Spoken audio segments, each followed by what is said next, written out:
नहीं, मैं कुछ मांग सकता हूं आपसे, आप देंगे, लेकिन प्रॉमिस बनना चाहिए। लेकिन खेल कूद वाला नहीं मांग रहा हूं, कुछ और मांग रहा हूं। लो, डर गए। नहीं, मैं सच बताऊं, मैं कुछ मांगना चाहता हूं आज आपसे।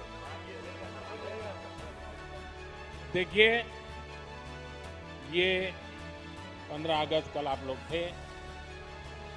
देश आपको कितना प्यार करता है, देश आपको कितना सम्मान करता है, ये आप सबने अनुभव किया है। इसका देश को बहुत लाभ हो सकता है। आप बहुत कुछ कंट्रीब्यूट कर सकते हैं। और जब आजादी के 75 साल हुए हैं, तो मैं आपसे, क्योंकि आप खेलकूद के व्यक्ति हैं और जो आपकी महारत है वो ही चीज आप करें, ये मेरी अपेक्षा है। 2023 15 अगस्त, करीब करीब 2 साल आपके पास होंगे। क्या इस 2 साल में एक एक खिलाड़ी, यानी ऐसा नहीं पूरी हॉकी की टीम, ऐसा नहीं, हॉकी का सब खिलाड़ी, क्या कम से कम आपको जहां पसंद हो 75 स्कूल्स में आप विजिट कर सकते हैं? यानी एक एक प्लेयर, स्कूल वाले बुलाएं तो अच्छी बात है, वरना आप खुद स्कूल वालों को कहिए कि मैं आपके बच्चों के साथ 1 घंटा मैं बिताना चाहता हूं। वहां मेरी आपसे 2 अपेक्षा है। देखिए, हमारा देश कुपोषण के विषय में, माल न्यूट्रिशन के विषय में अभी भी हम सर ऊंचा कर सके ऐसी स्थिति में नहीं। हमारे देश में ऐसा तो नहीं है कि कोई खाने का प्रबंध की कमी है, लेकिन कभी खाना, क्या खाना, कब खाना, कितना खाना, पानी शुद्ध होना चाहिए, इन विषयों में थोड़ी उदासीनता है। अगर एक खिलाड़ी जाकर के बच्चों को कहते हैं कि आपको एक खाना चाहिए, वरना तो मुझे तो मालूम है, मैं जिस परिवार और जिस माहौल से आया हूं, बच्चों को कुछ भी को क्या कहेगा, बाजरे की रोटी और गुड़ दे दो बस। उसको लगता ही नहीं कि मुझे सब्जी वगैरह खानी चाहिए। ऐसा ही होता है। क्या आप उन लोगों को समझा सकते हो कि संतुलित आहार का क्या महत्व है? बचपन से इन चीजों को शरीर में क्या जरूरी है? और आप इस विषय को तैयार कर सकते हैं, बराबर नोट बना करके एक टीचर की तरह तैयार कर सकते हैं। और ऐसी स्कूल में जाकर के एक लेक्चर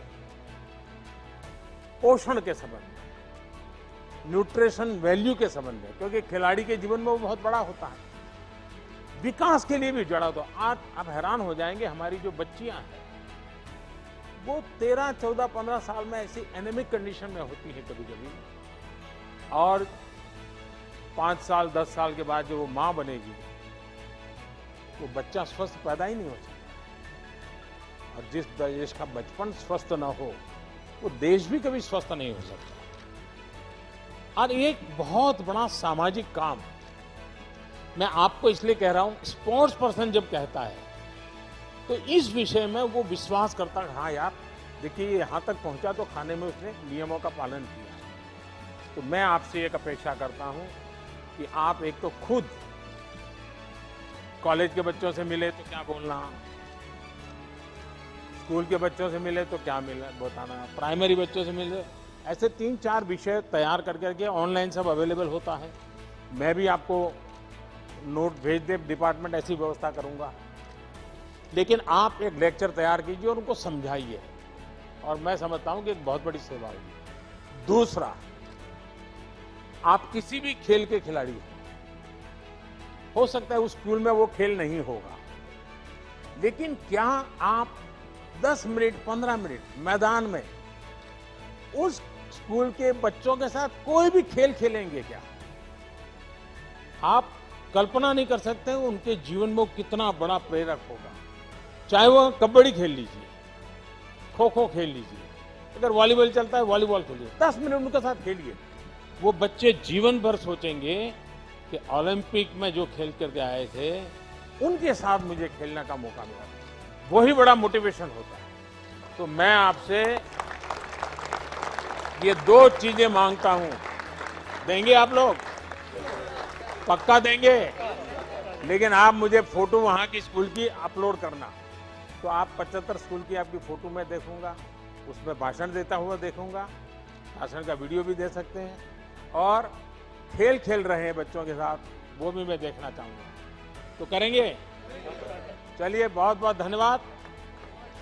और एक मेरा सुझाव है कि आपने टोक्यो में गए, कई खिलाड़ियों से बातचीत हुई होगी, वहां की व्यवस्थाएं देखी होगी। भारत में इंफ्रास्ट्रक्चर में क्या इंप्रूवमेंट करना चाहिए, व्यवस्थाओं में क्या बदलाव करना चाहिए, हमारी प्रक्रियाओं में क्या बदलाव करना चाहिए। अगर आप कोई लिखित नोट मुझे भेजेंगे, तो ऐसे नोट अगर आप मुझे भेजेंगे, मैं पक्का मानता हूं कि सरकार को ये निर्णय करने में बहुत मदद होगी। क्योंकि जब खिलाड़ी बताता है तो उसमें जमीनी हकीकतें होती हैं, और इसलिए करेक्शन की संभावना भी बहुत रहती है। तो आप इसको करें, यही मेरी शुभकामनाएं। बहुत बहुत धन्यवाद।